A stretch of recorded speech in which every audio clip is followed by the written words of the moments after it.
정신과 환자를 진료하던 도중 불의의 사고로 숨진 의사. 그 의사의 살해범이 어제 구속영장 피의자 신문을 받았습니다. 그 관련해서 먼저 영상을 좀 보시고 이어가 보도록 하겠습니다.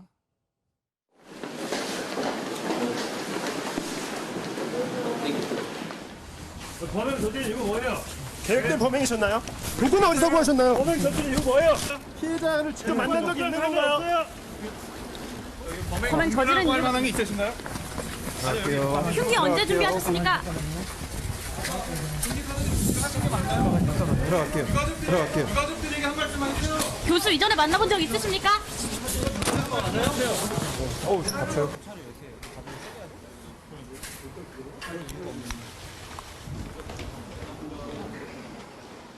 어제 저렇게 서울 종로경찰서에서 나와서 구속 전 피의자 신문, 구속영장 관련해서 영장 실질심사를 받으러 가는 피의자의 모습까지 저희가 보여드렸는데 보신 것처럼 기자들이 여러 질문을 쏟아냈습니다만 검은색 마스크에 가려진 입에서는 일절 얘기가 나오지 않았습니다. 먼저 홍순빈 아나운서, 저 피의자에 관련된 혐의 일단 정리를 좀 해보고 넘어갈까요? 네, 지난 월요일 오후 5시 44분경에 있었던 일입니다. 서울의 한 대형병원 정신건강의학과에서 진료 상담을 받던 30대 남성이 자신의 의사에게 흉기를 휘둘러서 이제 사건이 발생한 건데요. 어제 전해드린 대로 이 남성은 현장 검거되고 의사는 급하게 응급실로 옮겨졌지만 끝내 사망에 이르렀던 사건이었습니다. 네. 그리고 어제 오전에는 이제 숨진 의사에 대한 부검이 진행됐고요. 앞서 보신 대로 오후 1시 28분에 30대 남성이 서울 종로경찰서를 나서서 서울중앙지법으로 향했습니다. 네. 2시에 법원에 도착했고요. 3시에 구속 전 피의자 신문이 이제 영장실질심사가 열린 건데 이 30대 남성을 대상으로 영장이 어제 발부가 됐다고 합니다. 네. 살인 혐의입니다. 살인 혐의로 영장이 청구됐었고 이 구속 전 피의자 신문을 통해서 밤늦게 서울중앙지방법원 영장 전담 판사는 어젯밤 늦게 이 피의자에 대해서 영장을 발부를 했습니다. 그런데 김복준 의원님, 어제도 저희가 전해드렸습니다마는 이 정말 피해를 당한 숨진 의사분 당시에 자신만 혼자 피할 수도 있었던 상황이지만 옆에 있던 간호사분들을 먼저 피하라고 한 게 알려지면서 안타까움을 더해주고 있습니다. 지금. 네, 이제 뭐 그 소식이 알려지니까 이건 뭐 어떻게 보면 살신성인 아니냐 네. 이런 얘기들이 있고 그것 때문에 국민들이 굉장히 더 애도하고 그러는 것 같은데요. 네. 아마 본인만 저 공격으로부터 피신을 하고자 했다면 충분히 가능했던 걸로 보여집니다. 왜 그러냐면 그 뒤편에 진료실 대피 공간이 있었어요. 네. 거기에서 뭐 문을 잠그거나 뭐 이런 숨어 있었을 가능성이 있는데 나가가지고 그쪽으로 일단 피신한 다음에 그냥 있기가 좀 어려웠던 것 같습니다. 왜 그러냐면 범인이 흥분한 상태에서 밖으로 나가가지고 밖에 있는 간호사 등등을 공격할 수 있는 개연성이 충분했거든요. 그 부분이 그 임세원 그 의사께서는 걱정이 됐던 것 같습니다. 그래서 본인의 안위를 생각하지 않고 밖으로 나가서 복도에서 간호사들이라든지 이런 사람들한테 소리 질러서 대피를 시키고 범인이 그 간호사들하고 쫓아가는 방향 반대 방향으로 본인은 뛰기 시작한 것 같아요. 그 과정에서 본인이 넘어지게 됐고 이런 불행한 결과가 나왔는데 그 부분 때문에 상당히 더 많은 안타까움을 자아내고 있는 겁니다. 그러니까요. 지금 당시에 상황을 저희가 이렇게 보여드립니다만 아마 경찰이요.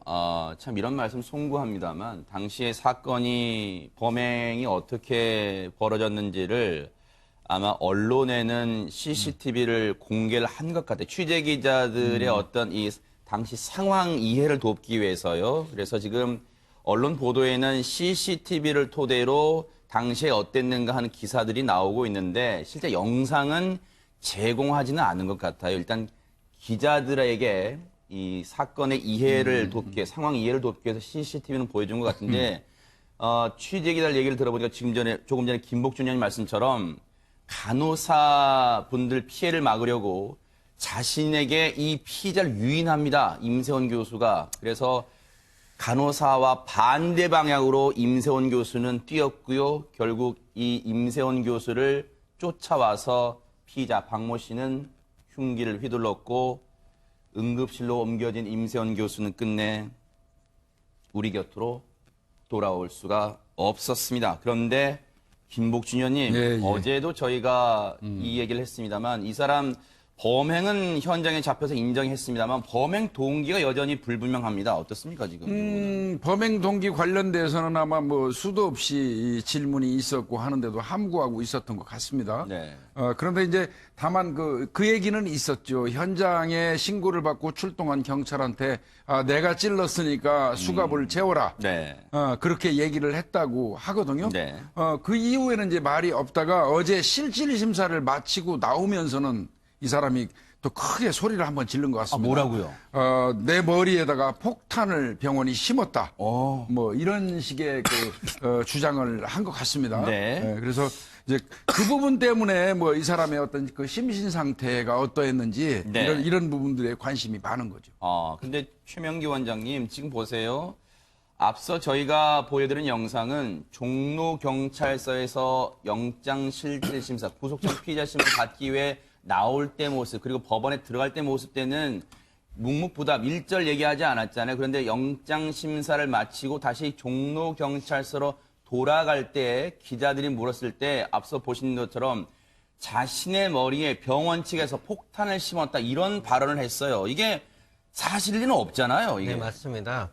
이제 양극성정동장애라는 이제 진단이 맞다면 우리가 이제 조울증이라고 얘기하게 되는데요. 어떤 병인가 하면은 한 6개월에서 한 8개월 이제 조증이라는 증세가 있습니다. 그때는 이제 기분도 좋고 네. 굉장히 이제 자기가 하면 다 할 수 있을 것 같고 네.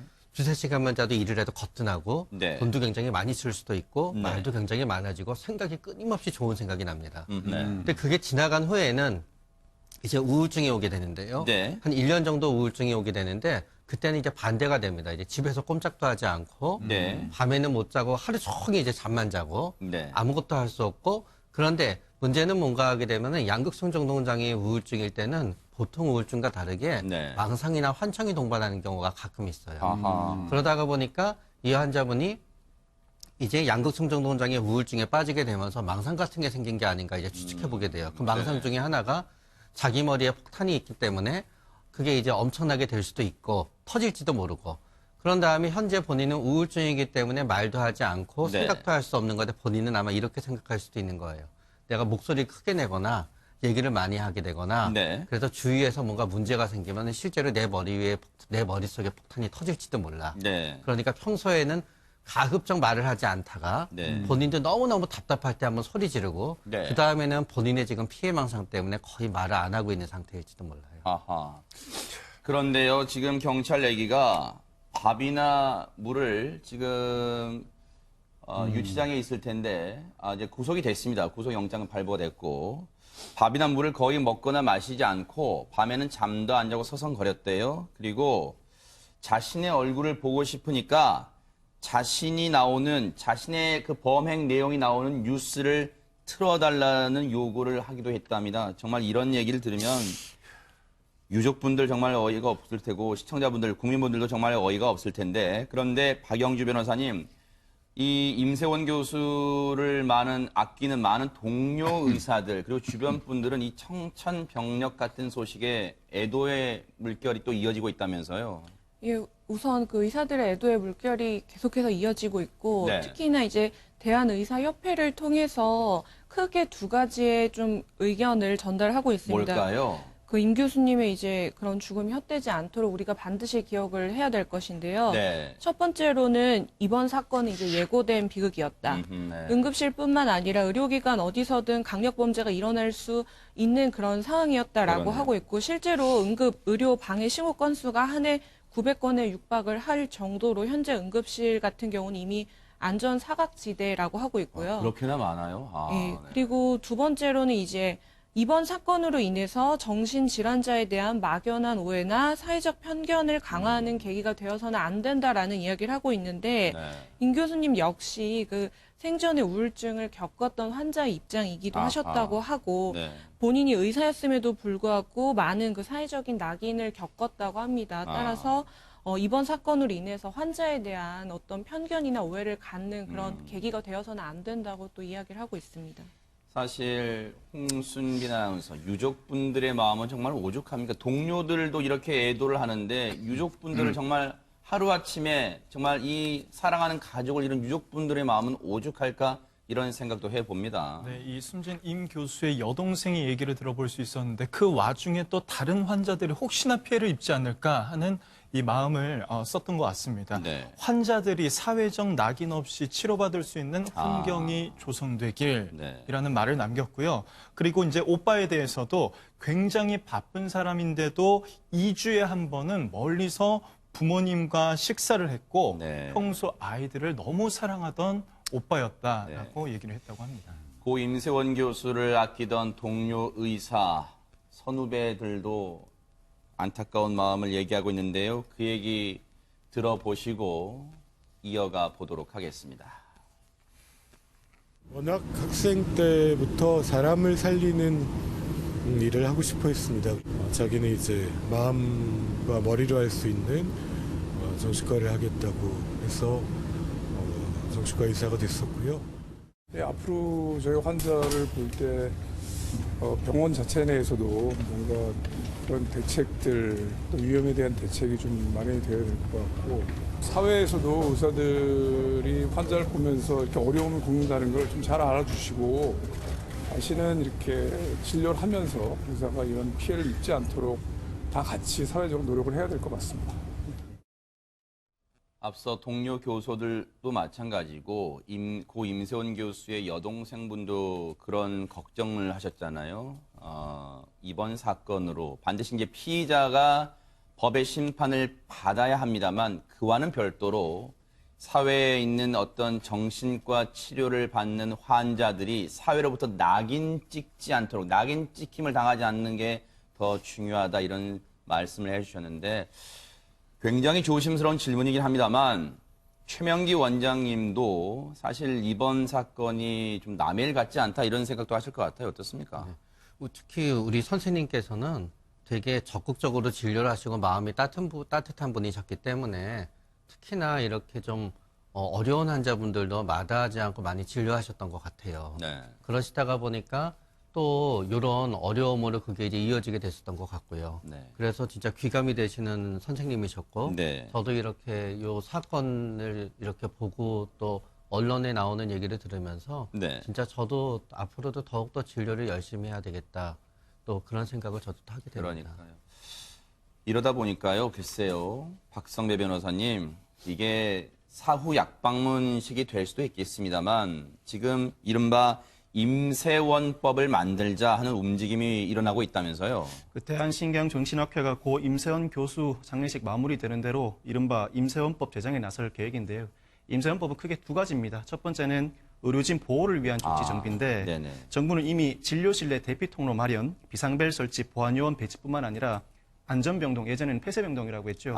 안전병동 내 적정 간호 인력을 유지하고 진료 현장 안전 실태를 정기적으로 조사하는 방안을 마련해 두고 있습니다. 그리고 이미 국회에는 청원경찰 배치를 의무화하는 응급의료에 관한 법률 개정안이 발의되어 있는데 네. 그동안 보건복지부와 경찰청이 국가 비용 부담이 너무 크다는 이유로 반대해왔지만 이 일을 계기로 통과 가능성은 좀 더 높아졌다고 보입니다. 네. 또 한 가지는 네네. 중증 정신질환자에 대한 꾸준한 관리 조치인데요. 네. 외래치료 명령제입니다. 지금도 외래치료 명령제가 있지만 지금은 보호자의 동의가 있어야만 외래치료가 가능했지만 네. 이제는 보호자 동의 없어도 치료가 가능하도록 하고 그 청구 권한을 정신건강복지센터장에게도 부여하는 법안입니다. 네. 그리고 퇴원 정신질환자 정보 연계 관련 법안인데요. 현재는 환자의 동의가 있어야 지역 정신건강보건센터에 정보가 공유가 되는데 이제는 자신이나 다른 사람을 해한 전력이 있다거나 아니면 치료를 받지 않으면 재발 위험성이 굉장히 큰 환자의 경우에는 환자의 동의가 없어도 인적사항과 진단명, 치료 경과 등을 관할 정신보건센터에 통보함으로써 지속적인 관리가 가능하도록 하는 법안이 마련될 예정입니다. 이거 하나 읽어드리고 우리 김복준 의원님 말씀 들어볼게요. 고 임세원 교수께서 생전에 SNS에 글을 남긴 게 있습니다. 그거 하나 읽어드릴게요. 최소한 환자의 안전을 보장할 수 있다고 생각해서 자신은 정신과 의사가 됐대요. 그러면서 힘들어도 정말 우리가 상상을 해보면 우리 최명기 원장님 옆에 계시지만요. 한번 상상을 해보면요. 정신과 치료를 받으러 오신 분들을 상담한다는 게 정말 힘드실 거예요. 힘들어도 오늘을 견디어 보자고, 당신의 삶에 기회를 조금 더 주어 보자고, 그리고 당신은 혼자가 아니라고, 우리 함께 살아보자고 나는 그들에게 말한다. 이렇게 평소에 SNS 글로 남겼는데요. 근데 김복준 의원님, 앞서 임세원법 추진 얘기도 했습니다만 사실 그동안 법이 없어서 이렇게 안전 사각지대 아니었을 거 아니에요. 평소에 이런 안전 불감증도 지금 병원 내 이런 진료소에 이런 안전 불감증도 만연해 있었던 것 같습니다. 사실은요, 그 전에 일선에서 이게 어떤 정신 질환을 앓고 있는 분들을 매도하려는 의도에서 말씀드리는 건 아니고요. 네네. 예전에도 이제 지금 옛날에는 폐쇄병동인데 지금 안전병동이라고 하죠. 그 병동 내에서 간호사를 공격해가지고 큰 사건 난 거를 제가 취급한 적도 있었어요. 사실 위험은 상존하고 있는 거거든요. 근데 이제 우리가 그거에 대한 대비를 좀 외래라는 명분으로 소홀히 했던 점은 분명히 있는 것 같아요. 그래서 제가 이번 사건 나고 나서 여러 군데 이렇게 좀 알아보니까 미국 같은 데는 일부지만 말이죠. 정신 어떤 외료 진료를 오는 사람들이 출입하는 곳에 우리나라 검찰청이나 이런 데처럼 금속 탐지기를 체크하는 시스템을 그래요? 구축한 곳도 많이 있더라고요. 외국 사례는 상당히 많이 있습니다. 생각보다. 근데 이제 우리는 지금 그런 거 전혀 없죠. 국내 병원에. 네네. 그 부분은 이게 꼭 그분들을 정신질환, 정신건강이 좀 안 좋은 분들을 꼭 차별해서 한다는 개념으로 생각하지 말고요. 어떻게 보면 본인들을 위해서도 필요한 조치라고 생각이 들으니까 금속 탐지기를 통해서 들어가는 시스템도 한 번 정도는 좀 생각해 볼 필요가 있겠고요. 아까 말씀하신 것처럼 청원경찰이라든지 하는 거는 반드시 그 병동, 신경정신과 그 병동 그 복도에는 상시 존재할 수 있게 이거 해주는 것도 굉장히 국가가 해야 될 일이고, 그래야지 또 의사분들이 임세원 의사님처럼 훌륭한 분들이 마음 놓고 진료할 수 있지 않겠어요?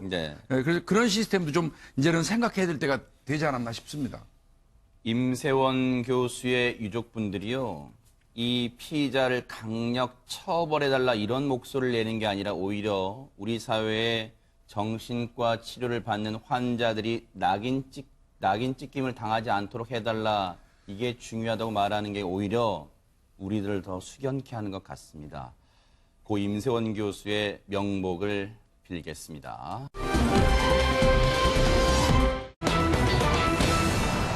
지난해 뉴스파이터가 한 해를 마무리하면서요, 2019년도에는 제발 우리의 정말 미래의 꽃다운 아이들, 이런 사건을 좀 전하지 않았으면 좋겠다, 이런 바람을 전해드렸는데 새해 벽두부터 이런 안타까운 사건이 일어나고 말았습니다. 박성배 변호사님. 새해 벽두 지난 1일 오후 3시경이었습니다. 4세 된 딸이 엄마를 깨웁니다. 엄마는 34세였고요. 엄마 나 바지에 오줌 쌌다면서 엄마를 깨우는데 자신을 깨우는 딸의 화가 난 엄마가 이 딸을 화장실에 들어가 서 있게 하는 벌을 줬다고 합니다. 당시에 기온이 영하 12도였다고 하는데 그리고는 엄마는 다시 잠이 들었고요. 그런데 오전 7시경 화장실에서 쿵 하는 소리가 들려서 깼는데 화장실에 가보니 딸이 바닥에 쓰러져 있다는 겁니다. 세상에요. 그런데 엄마는 딸을 곧바로 병원으로 옮기지 않습니다. 차후 엄마 진술에 따르면 추위에 쓰러진 아이의 몸을 따뜻한 물로 씻긴 다음에 방으로 데려가서 이불을 덮어줬다고 진술한 것으로 알려졌는데요. 딸을 발견한 지 8시간이 경과한 오후 3시경에야 엄마가 119에 신고를 했지만 병원으로 옮겨진 딸은 결국 숨지고 말았습니다.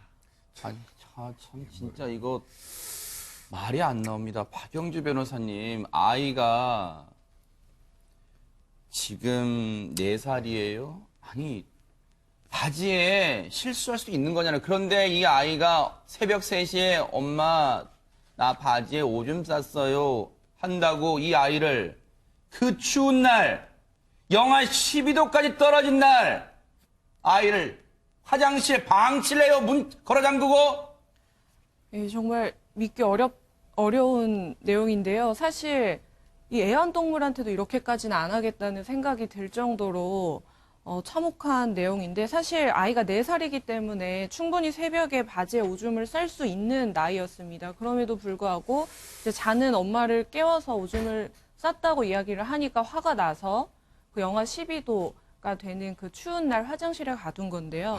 사실 이 당시에 그 거주하고 있던 빌라 화장실은 난방도 되지 않던 화장실이었기 때문에 실제로 그 화장실의 온도는 영하 12도보다 더 추웠을 것입니다. 그랬을 것 같아요 진짜로. 네, 이 추운 날에 4시간 동안 갇혀 있었던 것은 그 온도 자체도 문제지만 그 아이가 느꼈을 공포감, 그 폐쇄되었다는 두려움 같은 것도 굉장히 큰 충격으로 다가왔을 것 같고요. 또한 이 엄마가 쿵하는 소리에 깼다고 진술이 되어 있는데요. 네. 그것은 본인이 이제 훈육을 위해서 아이를 가뒀다 하더라도 이 뭐 5분에서 10분 정도 지나서 꺼내줄 생각을 했다는 것이 아니라 아이를 가두고 다시 잠에 들었다는 거거든요.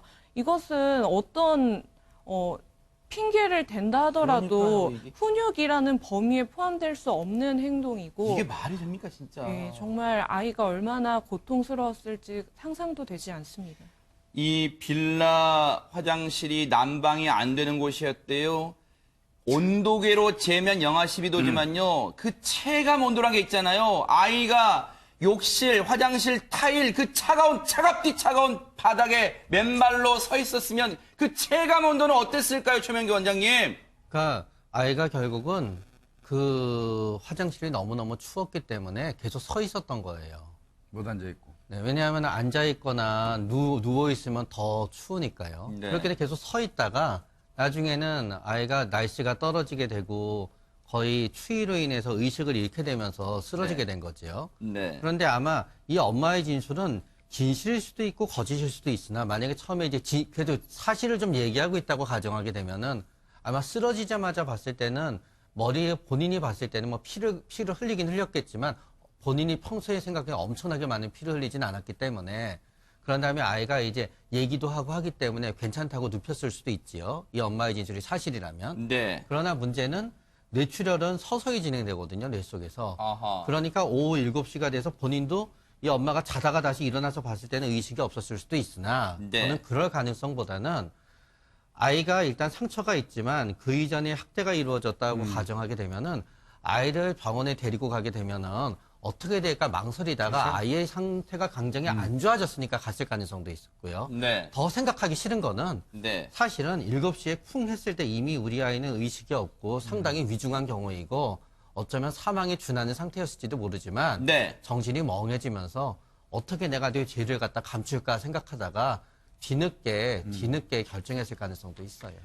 새벽 3시에 바지에 오줌을 쌌다고 말하는 아이를 벌을 주려고 영하 12도의 차디찬 화장실에 벌을 세웠다는, 거기에 가두고 벌을 세웠다는 엄마, 4시간 동안 정말 잠을 잤을까요? 인간도 아닙니다. 정말 잠을 잤다면 인간도 아니에요. 그런데 오전 7시에 쿵하는 소리에 잠이 깨서 가봤더니 쓰러져 있던 딸을 발견하고 곧장 병원 간 게 아니에요. 오후 3시가 돼서야 119를 전화했답니다.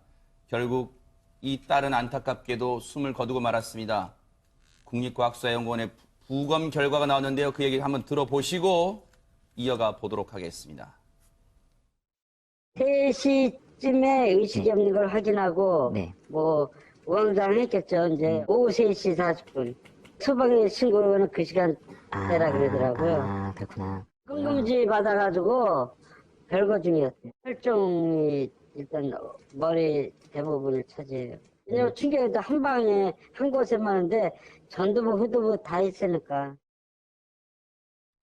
지금 김복준 의원님, 부검 결과 머리에 혈종이 발견됐다는데 이게 뭔가요? 그러니까 이제 뭐 이를테면 맞아서 외부 충격에 의한 어떤 그 피고임 현상 같은 거를 이제 일반적으로 이야기하는 건데요.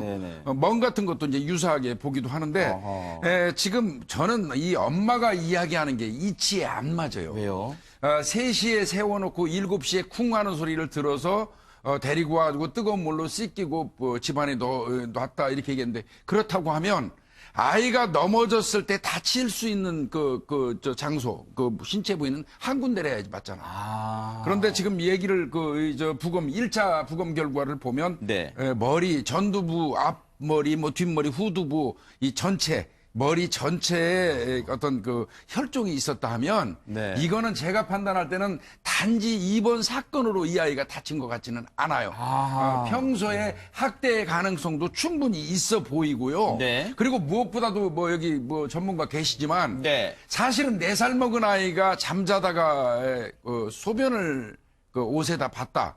이거 자체도 사실은 어떤 학대로 인한 징후일 가능성이 경험적으로 보면 상당히 어떤 많거든요. 불안 증세 때문에? 불안 증세 때문에 아이가 자다가 오줌 싸는 경우가 사실 많지 않습니까? 아하. 그래서 이제 그 부분도 거슬러 올라가 봐야 된다고 생각이 들고요. 네. 일단은 혈종이 여러 군데다. 머리 전체 그렇다고 하면 네. 이거는 분명히 이 사건 이전에 네. 외부 공격에 의한 상처의 아하. 개연성이 저는 많다고 생각합니다. 실제로 이런 것을 뒷받침하는 얘기가요. 박성배 변호사님, 경찰도 이 아이의 머리 부분에 당시에 화장실에는 딸의 머리 부분에 이마나 이 뒷부분에 피멍이 들 수 있게 할 어떤 물건이 없었다. 이렇게 얘기를 하고 있습니다. 그러면 학대 정황이 더욱더 지금 의심이 되는 대목인가요? 어떻습니까? 이 사건에서는 아이가 사망에 이르렀지만 학대 정황을 증명하는 데는 무리가 없을 것 같습니다. 아하. 일단은 엄마의 진술 자체로 아이를 영하 12도가 되는 그 공간, 화장실 공간에 장시간 방치해뒀다는 것도 이미 학대고요. 그러네요. 그로 인해서 사망에 이르렀기 때문에 아동학대치사가 충분히 인정될 수 있을 뿐만 아니라 엄마의 진술이 사실과 다른 정황이 발견된다면 네. 특히 화장실에 특별히 머리에 피멍이 들 만한 흔적이나 도구가 없음에도 불구하고 그렇게 피멍이 들어왔다면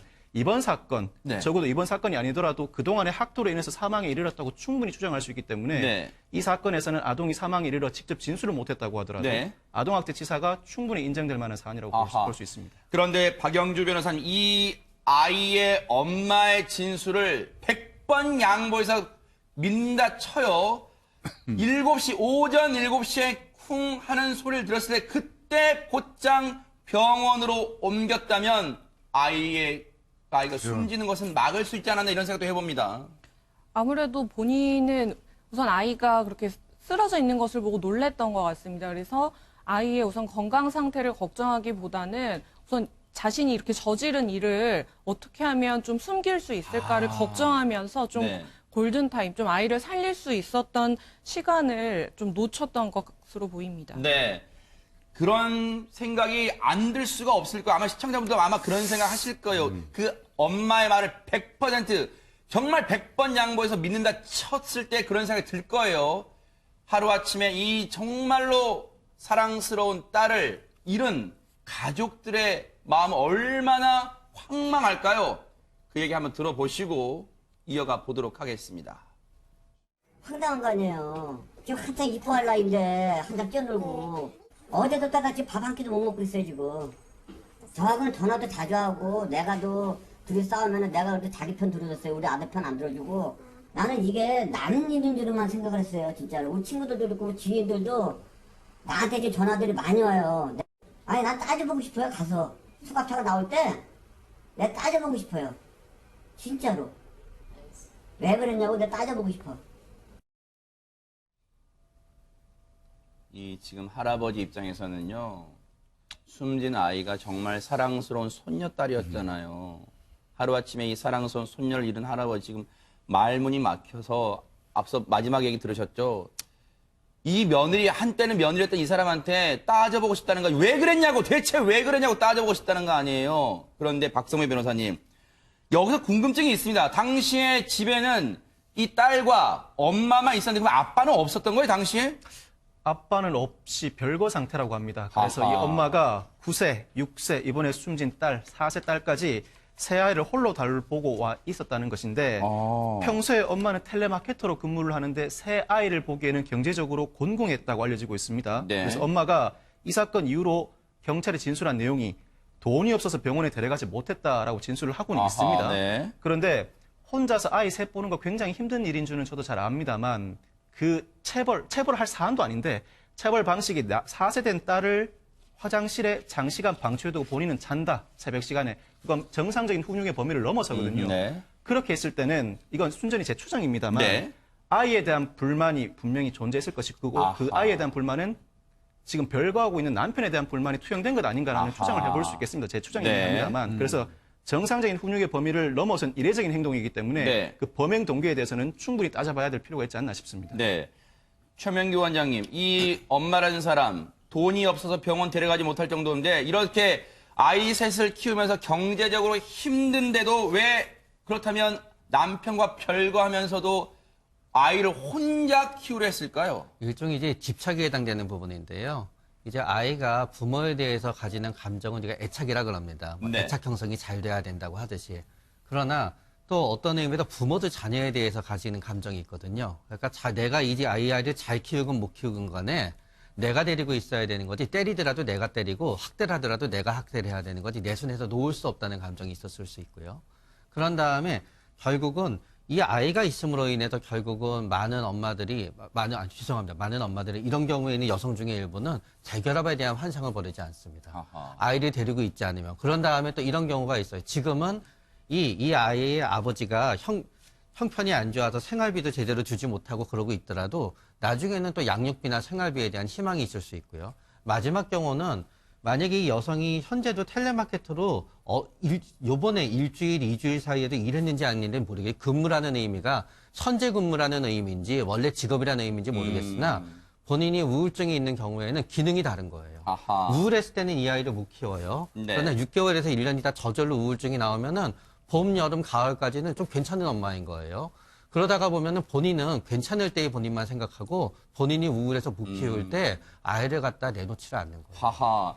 그런데요, 김복준현님. 예. 지금 걱정되는 건요. 지금 이 4살 된 딸이 안타깝게 목숨을 잃었습니다. 그런데 남아있는 9살, 6살 된 아이들도 혹시 아동학대에 지금 방치되어 있는 거 아닌지 이거 경찰이 꼼꼼히 들여다봐야 되는 거 아닙니까? 네, 이거는 뭐 제가 판단할 때도 9살, 6살, 이제 요번에 사망한 아이가 4살인데요. 네네. 사실은 이 아이들이 각각 아빠가 다른 아이들이거든요. 세상에. 네, 그래서 각 아빠가 다른 아이들을 이 여성이 혼자서 키우면서 본인 나름대로도 굉장히 힘들었을 거예요. 거기에다가 또 가중되는 거는 경제적인 어떤 부분이 있었던 것 같고, 네. 그러다 보니까 뭐 이 본인이 가지고 있던 어떤 스트레스 이런 것 등등이 이 아이들한테 투사됐을 개연성도 없지 않아 있어 보이고요. 네.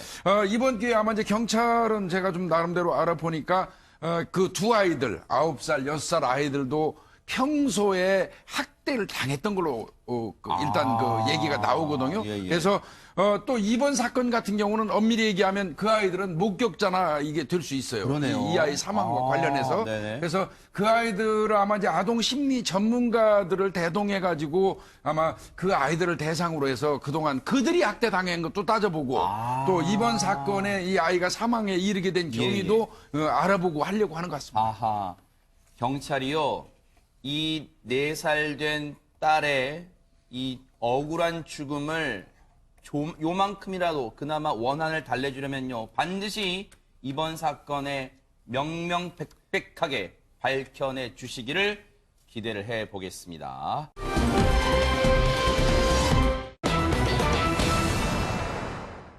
신동욱 하면요. 혹시 여러분 박근영 씨 남편은 아니에요. 배우 신동욱 씨가 있습니다.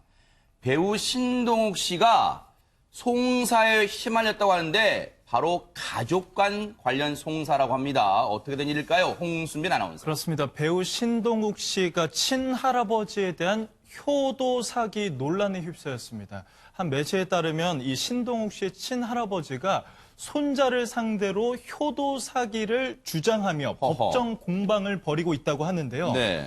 효도를 전제로 집과 땅을 물려줬는데 네. 손자인 신동욱 씨가 연락도 끊고 오히려 집에서 나가라고 통보해 왔다는 게 이 할아버지의 주장입니다. 아니, 김복준 의원님, 효도 사기, 약간 생소한 단어이긴 합니다만 대체 무슨 일이 있었던 거예요? 한번 설명 좀 해주세요, 대체. 일단은 뭐 현재로서는 이제 그 할아버지 신동욱 씨의 할아버지의 지금 그 주장이니까요. 네. 뭐 우리가 단정적으로 이야기할 수는 없겠습니다만은 네. 일단 그 할아버지가 신호균 씨입니다. 연세도 많아요. 96세.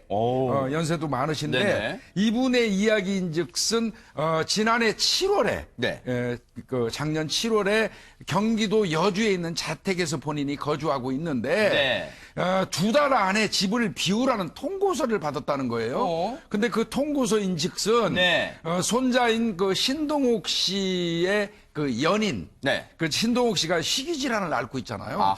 그래서 아마 신동욱 씨가 사귀고 있는 그 이 한의사 여성이 아마 있는 것 같습니다. 그분의 명의로 아마 신동욱 씨가 그 연인 그 한의사한테 그 집을 양도한 것 같아요. 그러니까 그 이제 실제 주인은 그 한의사가 되겠죠.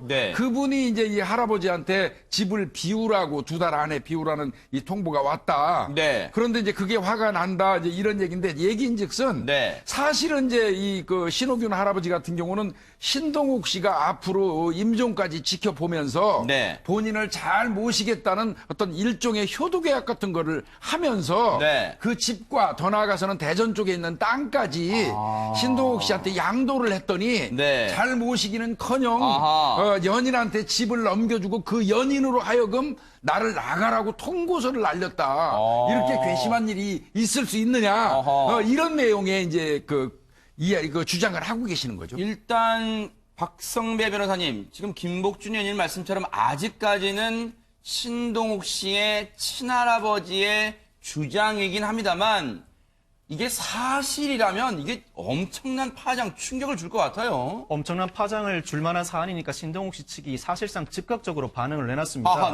반박을 내놨는데 일단 대전 땅에 대해서는 할아버지가 조건 없이 나한테 증여를 한 것이다라고 밝혔고요. 그 퇴거 통고서와 관련해서는 할아버지의 건강상 재산 관리가 어려워 요양원에 모시기 위한 것이다라고 밝혔는데 이게 얼핏 무슨 말인가 싶은 생각이 드는데 신동욱 씨 측 관계자가 보강 설명을 했습니다. 조부에게 돈을 돌려드려봤자 주위에 있는 사람들한테 돈을 날릴 게 뻔하니까 할아버지를 진정시켜서 안전하게 모실 생각으로 그렇게 조치를 취했다라고 밝혔습니다. 근데 이게 또요, 우리가 지금 마치 한국어 시험을 독해 능력을 보는 것 같아요. 왜냐하면 할아버지한테 돈을 돌려드려봤자 주위 사람들한테 속아서 날릴 게 뻔해서 안전하게 모실 생각으로 이렇게 요양원에 모시려고 집에서 퇴거 통보를 했다. 지금 이런 맥락인데 이게 지금 글쎄요, 말이 이치에 맞는지는 제가 단정하진 않겠습니다. 아직까지는 신동욱 씨 할아버지의 주장을 토대로 지금 입장을 내놓은 거니까요. 그런데 박영주 변호사님, 이러다 보니까 이 신동욱 씨 측이요, 이 할아버지의 주장에 반박을 하는 과정에서 정말 꺼내기 쉽지 않은 가정사까지 고백을 했다는데 대체 무슨 내용입니까, 그러면? 그 신동욱 씨가 그 지난 2일 소속사를 통해서 법률대리인의 공식 입장을 발표했는데요. 가장 큰 틀은 이제 악의적인 소송이라는 겁니다. 그러면서 이제 할아버지께서 아내, 아들, 손자 3대에 걸쳐서 가정폭력, 폭언, 살인 협박은 물론이거니와 끊임없는 소송을 진행하며 신동욱 씨를 비롯해서 가족 구성원들에게 깊은 상처를 입혔다. 그렇기 때문에 이번 소송과 관련해서 신동욱 씨나 그 가족들이 느낀 상심은 이루 말할 수 없다라고 하면서 조부의 주장이 전부 허위다라고 하며, 그리고 뭐 소유권 이전과 관련해서도 당사자들이 서류를 직접 발급했고 담당 법무사의 집행하에 이루어진 것이기 때문에 할아버지의 주장은 사실상 허위라는 식으로 공식 입장을 발표했습니다. 지금 김복준 의원님, 신동욱 씨는 지금 변호인까지 대동해서 공식 입장을 이렇게 내놨고 한마디로 할아버지의 주장은 허위예요. 지금 이렇게 얘기를 하고 있습니다.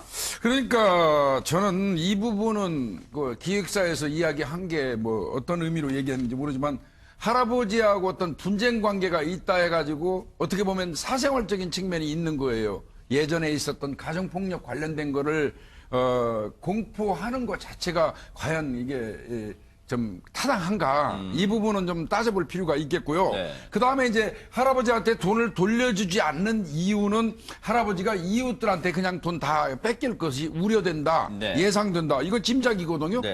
그렇다는 장담을 어떻게 할 수 있어요? 그러니까요. 그 장래에 일어날 일을 단정하는 것도 조금 저는 제 상식으로는 납득이 좀 안 되고요. 네. 그 다음에 이제 뭐 요양원으로 모시기 위해서 그랬다고 얘기를 하는데 할아버지는 명백히 효도 조건부로 무슨 얘기를 했냐면 나를 잘 모시고 임종까지 봐달라는 의미로 땅도 증여하고 집도 줬다는 거예요. 그렇다면 그게 과연 요양원으로 모시는 게 효도 계약의 조건에 맞는 걸까요? 저는 그 두 가지 부분은 제 상식으로는 사실 현재까지는 좀 이해가 안 되는 부분입니다. 네. 아마 홍순빈 아나운서, 신동욱 씨, 배우 신동욱 씨를 아끼시는 많은 팬들 입장에서는 지금 일종의 불미스러운 일로 지금 신동욱 씨가 거론되다 보니까 많이 안타까워하시면서 또 한편으로는 이게 무슨 일이야? 이게 정말 사실일까? 놀라시는 분도 계실 텐데 신동욱 씨에 대해서 좀 자세히 일단은 좀 시청자 여러분들을 위해서 소개를 좀 해주세요. 그리고 얘기를 이어가 볼게요. 네, 배우 신동욱 씨는 2003년 KBS 20제 공채 탤런트로 데뷔한 배우입니다. 네. 그 왕성한 활동을 펼쳐왔어요. 대표적으로 2006년 드라마 소울메이트가 있습니다. 한창 주가를 올리던 2010년에 그런데 돌연 이 군 입대를 합니다. 현역으로 입대를 하는데요. 네. 그런데 2011년에 의가사 제대를 합니다. 왜요? 당시 병명은 복합부위 통증 증후군이라고 하는데 네. 이게 만성적으로 지속되는 신경병성 통증이라고 해요. 네. 통증이 워낙 커서 이 임신의 출산을 고통을 7로 놓자면 이 병의 통증을 10으로 볼 수 있다라고 할 정도로 굉장히 이게 통증이 큰 건데 네. 그 후 치료에 전념해 오다가 지난해부터 네. 드라마와 예능 등에 다시 출연하기 시작했습니다. 네. 한 예능 프로그램에서는 이 통증을 줄이기 위해서 이 장갑을 끼고 출연해서 이 많은 팬들의 응원을 받기도 했었던 배우입니다. 일단 신동욱 씨 얼굴 보시면 뭐 이름은 좀 생소하더라도 저 배우 하실 분들 많으실 거예요. 아마 왕성한 지금 홍순빈 아나운서 설명처럼 왕성한 활동을 해왔으니까요. 그런데 어쨌든 이 소식이 전해지면서 누리꾼들도 여러 가지 지금 입장, 반응을 의견을 내놓고 있는데 일단 박성배 변호사님께 여쭤볼까요? 일단은 효도 사기다 이런 생각도 있을 수 있고 또 한편은 가정사가 공개되면서 야 할아버님이 이런 면이 있었구나 하실 분도 계실 텐데 일단은 혹시 할아버님 편을 옹호하는 분들도 있었습니까? 어떻습니까? 할아버님 편을 옹호하는 네티즌들도 더러 있었습니다. 네. 받을 건 받고 해야 될 의무는 이행하지 않느냐라는 의견들이 더러 있었는데요. 네. 제가 할아버지 편에서 몇 가지 설명을 드리자면 그럴까요? 네네. 할아버지 편에서 제가 설명을 드리겠습니다.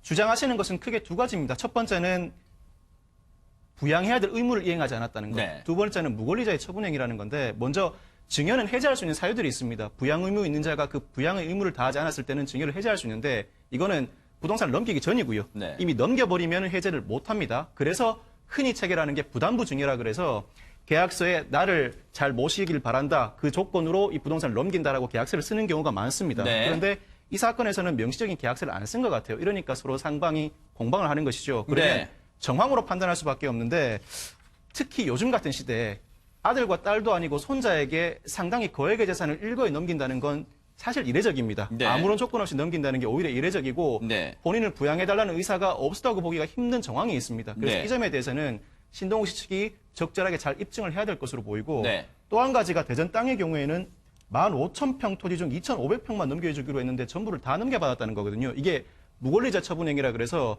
부담부 증여와 무관하게 임의로 신동욱 씨가 할아버지 주장대로 다 넘겨받았으면 당연히 반환을 해야 됩니다. 네. 그래서 이 점에 대해서는 위임 계약을 적절하게 체결하지 않았다고 하더라도 부동산 등기 이전을 위해서는 위임장을 작성해 줘야 되는데요. 네. 그 위임장 내역과 그 일에 참여했던 법무사와 관련자들에 대한 조사를 통해서 그 진위는 충분히 밝혀내야 될 것으로 보입니다. 일단 박성배 변호사님은 이 신동욱 씨의 할아버님 입장에서 일단 변호와 또 주장을 하셨어요. 그렇다면 혹시요 박영주 변호사님 신동욱 씨 입장에서도 뭔가 할 말이 있을까요? 신동욱 씨 입장 한번 좀 대변해 주신다면 뭐 어떤 게 있을까요? 예, 지금 박 변호사님께서 말씀해 주신 내용하고 비슷한데요. 우선은 이 사건 증여 계약이 일반적인 증여이 아니면은 뭐 조건부, 부담부 증여냐에 따라서 이 사건이 좀 달라질 것 같습니다. 왜냐하면 일반적인 증여라고 한다면 이미 이행이 됐기 때문에 더 이상 이제 뭐 해제를 하거나 돌려달라는 요청을 할 수가 없고요.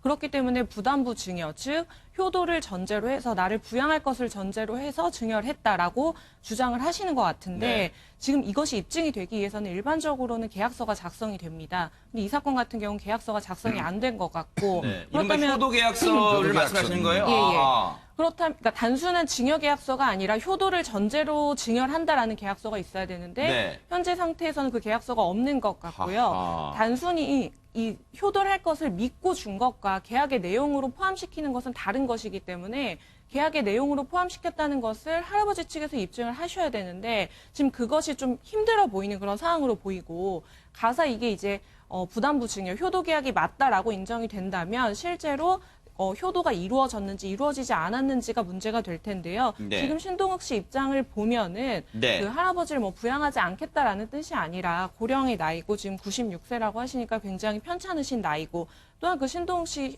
마찬가지로 지금 일을 하고 있고 또한 본인도 몸이 좀 이렇게 건강하진 않으신 네. 상태다 보니까 혼자서 모든 부양을 다 할 수가 없어서 적절하게 요양원에 보낼 생각으로 한 것이지 부양을 하지 않으려고 한 것은 네. 아니다라고 주장을 하고 있습니다. 네. 그래서 이런 입장을 본다면은 사실 신동욱 씨 진술이 100% 거짓말이다라고 보기는 좀 어렵고 이 부분에 대해서 할아버지 측에서 좀 입증을 잘 하셔야 될 것 같습니다. 요거 하나 읽어드리고 우리 김복준 의원님 말씀 예. 듣고 또 최명견 의원 말씀 들어볼게요. 이 할아버님 편을 좀 옹호하는 그 누리꾼 의견 중에 이게 있어요. 왜 할아버지한테 재산을 받은 게 사실인데 지금 얘기를 들어보면 왜 효도를 안 하냐라고 물어보니까 동문서답만 내놓고 있어요라는 의견을 주신 네티즌 분도 있어요. 그러면서 뭐라 또 어떤 분은 그렇다면 돈을 돌려드리세요 할아버님한테.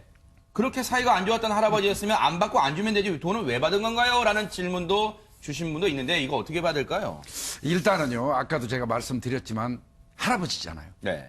할아버지가 재산을 주면서 할아버지는 지금 나름대로 내 임종까지 지켜봐달라고 부탁을 했다는 거 아니에요. 네. 그러면 요양원에 가는 거는 임종을 지켜봐주는 방법은 저는 아니라고 봐요. 그러니까 네티즌 중에서 일부는 이런 얘기 하잖아요. 더더군다나 이 사건이 딱 발발하자마자 기획사를 통해서 발표한 내용이 뭐냐면 이 사건과는 솔직히 말해서 아무 상관도 없는 예전에 3대에 걸친 가정폭력을 이야기했잖아요. 그거는 사실은 이 사건의 어떤 본질하고는 그 거리가 먼 얘기 아닙니까? 근데 그러니까 네티즌들이 일부는 이런 얘기 하잖아요. 어릴 때부터 그 가정폭력 때문에 너무나 힘들었다.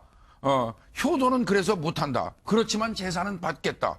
이런 식으로 인식이 된다는 거예요. 그래서 저는 그 가정폭력 관련된 얘기를 사전에 전제로 깔은 거는 그거는 슬기롭지 못했다는 생각이 들고요. 네. 어찌됐건 뭐 이렇건 저렇건 할아버지잖아요. 네. 96세면 내일 모레 100세인데 얼마나 사실지 모르겠습니다만은 살고 있는 집에서 그 할아버지를 재산까지 다 인계한 상태에서 나가라고 한다면 빈털터리로 쫓겨나는 결과밖에 초래되지 않잖아요. 그러니까요. 그렇다면 과연 어떤 생각을 가지고 이런 행위를 했을까? 이 부분은 경우에 따라서는 비난의 소지가 충분히 네. 될 수 있죠. 그러다 보니까 신동욱 씨를 좀 옹호하는 입장에서요. 최명기 원장님, 어떤 네티즌 분이 그랬어요. 누구 말이 맞는지는 법정에서 밝혀질 일입니다. 더 지켜보는 게 마치 지금 왈가왈부할 건 아니라고 생각합니다라고 적으셨는데 글쎄 이게 할아버지와 손자간의 송사까지 꼭 가야 됩니까 이게 진짜로? 이제 송사까지 가지 않으려면 이제 몇 가지 조건이 있어야 되는데요. 네. 이제 신동욱 씨의 표현에는 약간 모순되는 점이 있어요. 뭘까요? 하나는 우리 할아버지는 판단력이 모자라서 그 돈을 갖다 드리면 남한테 줄지도 몰라요. 맞을 수도 있어요. 그러나 또 그 다음 표현에는 악의적으로 우리한테 소송을 걸고 있어요. 그러거든요. 네. 악의적이라고 하는 거는 그 사람의 판단력이 모자라지 않을 때 성립되는 거죠. 그 사람, 만약에 판단력이 모자라다 그러면 지금 소송을 걸고 있는 거는 네. 판단력이 모자라서 그러는 거거든요. 네. 그렇기 때문에 만약에 신동엽 씨가 신동욱 씨가 네. 어떤 그 부동산들을 갖다 전부 다 본인이 아직 일부의 소유가 있고 물론 뭐 채권도 설정돼 있고 그래 남아있다고 가정하면은 네. 그거를 본인도 건드리지 못하고 할아버지도 건드리지 못하게 일단 공탁을 해놓고요. 네. 그걸 할아버지한테 보여주는 거예요. 전부 다 공탁을 걸어놨어요. 할아버지 살아 생전에는 이 돈을 안 건드릴 거예요. 네. 대신 제가 지금부터 할아버지의 부양하는 비용은 제가 열심히 일해서 그거로 할아버지를 해드릴게요. 대신 제가 할아버지를 매일매일 보는 거는 너무 제가 마음이 아파서 못 볼 것 같아요. 그러나 할아버지 행복하게 사시고 제가 할아버지 부양 비용을 다 대고 할아버지가 돌아가시고 나서는 공탁된 이거에 제가 손을 댈게요. 그러면 그게 제일 합리적인데 그러니까요. 네. 그러려면은 네. 돈이 있어야 되지요. 참 이게 남의 집 가정사이긴 합니다만 지금 벌어지는 상황이요. 선뜻 상식적으로는 조금 납득하기 어려운 대목이 있기 때문에 지금 이게 어떻게 흘러갈지 많은 분들이 관심을 가질 것 같은데요. 실제 송사까지 이어질지는 한번 또 지켜보도록 하겠습니다.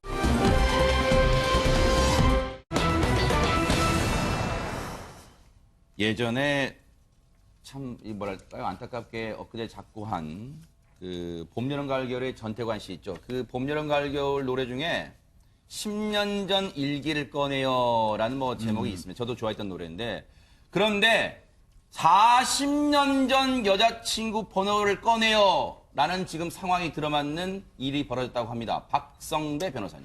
지난 2013년 3월 50대 구청 공무원이 개인정보 조회 권한을 가진 동료에게 한 가지 부탁을 합니다. 한 여성의 개인정보를 조회해달라고 부탁을 하는데 세금 관련 업무로 상담할 게 있으니까 전화번호를 좀 알아봐 달라고 합니다. 이 말을 믿은 동료가 전화번호를 실제 이 50대 공무원에게 알려주는데 아이고. 사실은 세금 관련 업무라는 건 거짓말이었습니다. 이 여성은 바로 이 50대 공무원의 40년 전 연인이었습니다. 대박. 이 50대 공무원이 1979년 군대 가기 직전에 만난 그녀인데 군대를 가고 나니까 연락이 끊겼답니다. 네. 왜 연락이 끊어졌는지 그게 궁금해서 한번 전화를 해보고 싶었다는 겁니다. 하하. 이른바 요즘 말로 말하면 고무신을 거꾸로 신었는지 모르겠습니다만 어쨌든 연락이 끊겼다는 거예요. 자신 군대 가니까 이제 와서 그때 왜 나를 버린 거예요? 라고 물어보고 싶어서 번호를 지금 알아냈다는 거예요. 최명기 원장님. 근데 실제로 연락할까요? 이러면서 상담하는 분들도 실제로 있습니다.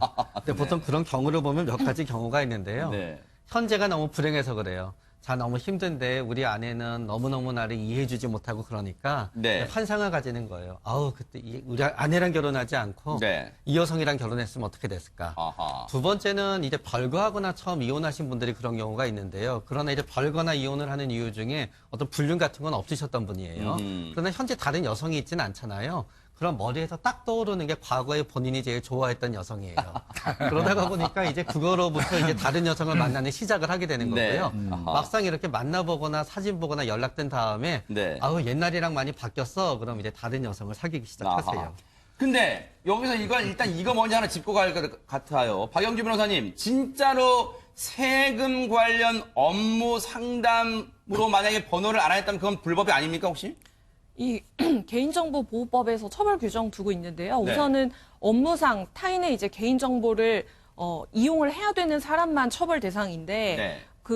당연히 그 개인정보의 대상자의 동의 없이 네. 그리고 업무상 필요 없이 개인정보를 제3자에게 전달한 행위는 처벌 대상입니다. 대신 이 경우는 구청 공무원인데 네. 그 세금 상담이라는 게 본인의 업무로 보여지진 않고요. 아하. 따라서 이게 세금 관련 업무를 하기 위해서 정보를 좀 달라고 했다 하더라도 당연히 개인정보보호법상 처벌 대상이 됩니다.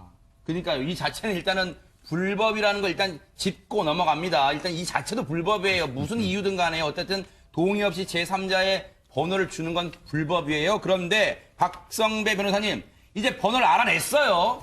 그럼 진짜 전화를 겁니까? 뭐 고민을 했든지 어땠든지 전화를 실제로 겁니다. 진짜. 40년 전임에게 전화를 거는데 네. 아이고 근데 개인정보에 조회된 전화번호가 네. 남편의 전화번호였던 거예요. 전 여자친구의 현재 남편의 전화번호였던 겁니다. 그러니까 남편이 받는 겁니다. 네. 60대 남편이 전화를 받는데 공무원이 당황해서 바로 전화를 끊어버립니다. 아이고, 네. 그런데 더 재밌는 건 이 네. 남편이 뭔가 수상하니까 연락 온 전화번호로 다시 전화를 겁니다. 이른바 콜백을 한 거예요. 네. 뭐 이렇게 얘기를 했겠죠. 당신 뭐야? 당신 뭔데? 우리 아내를 찾아 이런 식으로 따져 물었겠죠. 진짜 그랬더니 심상치 공무원이 않은데. 또 솔직하게 얘기를 합니다. 어허. 그 아내 되시는 분이 예전에 저하고 연인이었는데 내가 군대를 가면서 갑자기 연락이 끊겨서 궁금해서 전화를 했다라고 솔직하게 이야기를 하면서 소식이 궁금해서 전화 한번 해봤다라고 밝힙니다. 근데 이거 분위기가 왠지 이게 싸늘해집니다. 근데 이게 해서는 안 될 전화를 지금 했을 텐데요. 지금 김복준 의원님. 예. 아니 남의 그 아내한테 전화한 것도 그렇고 아니 그리고 79년도에 군대 갔다 오면 저하고 비슷한 세대 같은데. 그러신가요? 네. 그러면 이제 지금쯤 전화를 하면 나이가 엄청나게 먹었을 거예요. 그 첫사랑의 환상에서 깨지려고 자꾸 뭐 만나려고 그래요. 이거 잘못된 것 같은데. 여하튼, 전화를 한 것도 잘못이지만요. 네. 전화를 걸어가지고 남편이 받으면 네. 또 왜 그러냐고 추궁하면 그냥 잘못 걸었다든지 적당히 그 넘어가야 될 일이지 또 공무원스럽게 또 그거를 사실은 당신 아내하고 예전에 내가 만났었다. 그거 들어서 기분 좋은 사람 누가 있어요? 그 네. 남편 입장에서는 물론 그 남편이 네. 그러면 꼭 그렇게 당신이 궁금하면 내가 전화번호 알려줄게. 네. 그리고 아내 전화번호를 실제로 알려줬다고 하지만요. 아하. 실제로 알려줬고 또 전화를 또 해가지고 네. 뭐 한번 만난 모양이에요. 아하. 한번 만나보니까 79년도 그 얼굴은 아니죠. 네? 네. 뭐 그 자신의 변한 모습은 생각 안 하고 저 타인의 변한 모습만 또 보이게 되는 게 네. 인간이란 말이죠. 그러니까 한 번 만나고 두 번 다시 안 만났대요. 실제로 만나긴 만났대요, 또. 아하. 그런데 저는 네. 이제 여기서 좀 저거 한 게 네. 남편 저 같으면 내 아내한테 예전에 만났던 사람이 전화 와서 알려달라 그러면 절대 안 가르쳐줘요. 아하. 아마 욕할지도 몰라요. 네. 그런데 이 남편은 덜커덕 가르쳐줬거든요. 네. 그 이유가 뭘까요? 불행하게도 그 아내 되시는 분은 현재 그 전화를 받았던 남편하고 별거 중이었다고. 그러면 그 별거 중이기 때문에 또 별거 중이라고 그래서 아직까지 내 아내인데 전화가 다른 남자한테 오면은 또 바꿔줄까요? 아하, 알려줄까요? 네. 또 그것도 아니에요. 제가 네. 볼 때는 다른 의도가 있어 보여요. 아하. 그러면서 역시 김복준 의원님 예의하십니다. 그러다 보니까 이 사람이요, 이 남편이 지난해 10월에 경찰에 떡하니 고발장을 제출합니다. 뭐라고 제출했는지 일단 경찰 얘기 한번 들어보시고 이어가 보도록 하겠습니다. 가정이 파탄났다고 했는데 그거는 아닙니다. 아니죠. 그건 남편의 일방적인 주장이고, 그러니까 처음 만나기 전부터 두 분이 별거 관계였다 하고, 그리고 이분 그 피고 소인 말은 한번 자기 부인을 만나봐라고 연락처를 가르쳐 준 사람도 자기 남편입니다, 남편. 그러니까 남편이 그 공무원한테 왜 우리 아내 만나보세요 라고 번호를 줍니다. 그게 남편이었다는 거예요. 그런데 박영주 변호사님, 일단은 이 남편은 지난해 경찰에 고발장 제출할 때 이런 이유였어요. 이 만남 때, 아까 한 번 만났다 그랬잖아요. 이 만남 때문에 우리 가정이 파탄 났습니다. 이렇게 주장한답니다. 이 혼인 관계 중에 이성 친구를 만났다고 해서 그것만으로 다 부정행위가 되거나 가정이 파탄 났다고 볼 수는 없고요. 이 만남이 몇 회에 이르렀는지, 몰래 만났는지 이런 것들을 다 종합적으로 검토를 하는데, 지금 이 경우 같은 경우는 남편이 전화번호를 제공을 해서 한번 만나보라고 했고요. 네. 그리고 실제로 한 번만 만났습니다. 그리고 뭐 그 이후에 더 이상 관계가 진전된 부분이 없었기 때문에 이것만으로 혼인관계가 파탄이 됐다라고 볼 수는 없고, 네. 어떻게 보면 남편이 파놓은 함정이다. 아하. 이렇게 보일 수 있기 때문에 차라리 이것으로 인한 귀책사유가 오히려 남편에게 가지 않을까 그런 아하. 생각이 듭니다.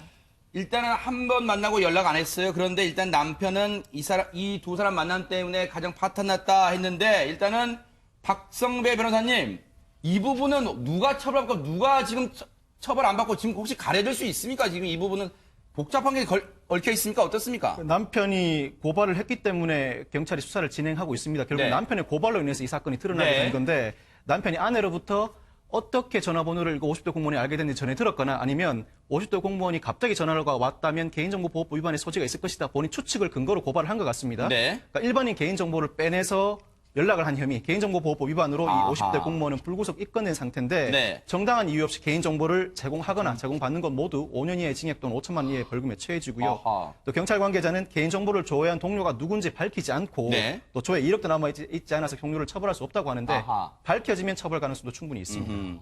앞서 우리 김복준 의원님이 정말 좋은 말씀 해주신 거예요. 이게요, 쓸데없는 호기심, 거기서 시작된 거예요. 그냥 첫사랑의 추억은 추억으로 간직했으면 어땠을까 하는 생각도 해봅니다.